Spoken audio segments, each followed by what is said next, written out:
With your busy schedule, do you still have time for rest, family, and social life? Meron pa rin naman po akong time para po sa sarili, para po sa pamilya at para rin po sa mga kaibigan ko. So, syempre po pag may free time po ako or wala pong pasok, ay nagagawa ko naman po yung bagay na gusto ko. Ngunit nga po, limited lang po kasi nga po may iba pong bagay na mas priority. Pero kapag may free time nga po, tinitake ko na po yun and doon ko na po ginagawa yung mga gusto kong gawin. Masaya naman po ako at kahit papano po ay na-enjoy ko pa po kasama yung mga kaibigan ko and also yung family ko po. Kakabanding ko po sila. Bigyan ko pa rin po ng time yung sarili ko. Yes. And masaya pa rin naman po ako sa lahat ng ginagawa ko. Ang mga katulad ko na working student din.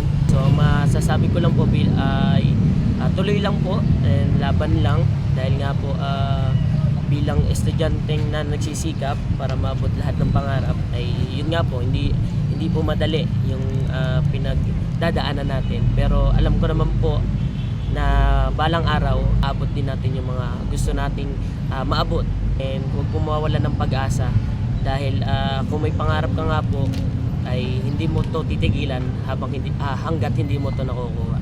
Gusto ko po magpasalamat unang-una po ay kay Lord na nagbibigay po ng lakas sa atin and also po sa akin, and siya rin po yung nagiging sandalan ko sa mga may problema pong sa mga problema pong dumadaan, at pasasalamat po lagi sa biyaya na binigay niya po sa akin at kung bakit po nalalagpasan ko ang bawat araw ay dahil po sa kanya yon.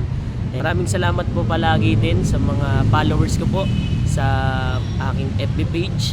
Masaya po ang puso ko dahil nga po nakikita ko na maraming tao na sumusuporta sa tulad ko po.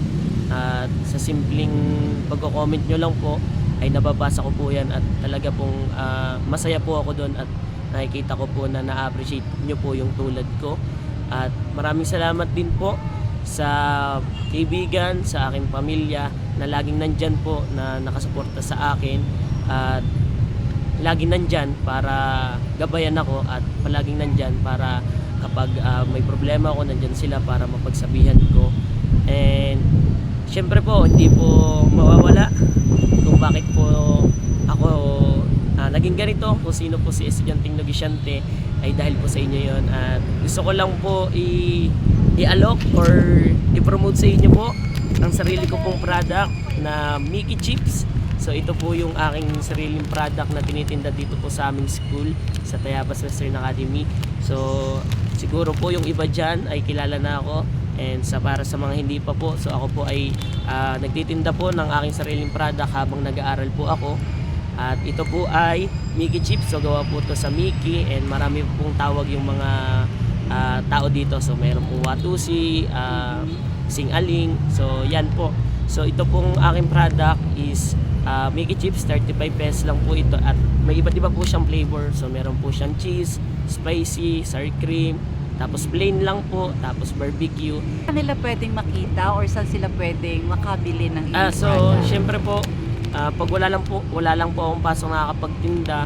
So pero pwede niyo po akong i-message po sa aking FB page na estudyanteng negosyante. Mag-message lang po kayo doon and mababasa ko na po 'yon, and kung malapit lang po kayo ay kaya ko naman po i-deliver yun sa inyo. And para naman po sa pag wala po akong pasok ay dito po ako napesto sa may patio lang po sa may gilid po ng simbahan dito sa Candelaria, Quezon. Guys ko rin pong pasalamatan at talaga pong napaka-supportive sa akin sa school po sa Tayabas Western Academy, yung mga teacher po doon at lalo't higit po ang aming principal sa school department na si Sir John Joseph Umandap na nagbigay po sa akin ng opportunity, nagtiwala po sa aking kakayahan na makapasok po bilang student assistant nga po. At sa akin pong head sa clinic department kay Nurse Madonna po ay pasasalamat po sa inyo at kayo po yung naging head ko na laging nakasupport din po sa akin. Sa mga lahat po ng mga teacher, ito po kay Mayor Ogie. So ayan, natutuwa lang ako bilang normal na estudyante ay napansin po ako ni Mayor at lagi pong rin nakasuporta sa akin. At pasasalamat din po nga po pala sa kapwa ko vlogger na una nagtiwala sa akin na si Idol Jomar Malabanan, ang Pani Lakwachero ng Quezon. So siya po yung sa build po ng pagbablog, siya po yung unang nagtiwala at palaging sumusuporta sa akin. At kung paano nga rin po ako nakilala sa social media, ay nakatulong po yun sa akin para po ma-promote yung product ko. Ang pinaka-supportive at mapagmahal kong pamilya na lagi pong andyan para sumuporta sa akin. Naman po lahat ng ito ginagawa ko hindi lang para sa akin kundi para sa inyo din po. Kaya po lagi ko pong ginagalingan para sa inyo at masuklian po lahat ng sakripisyo nyo para sa aming magkakapatid. Mahal na mahal ko po kayo at maraming salamat po palagi na sa paggabay at pagsuporta po sa amin.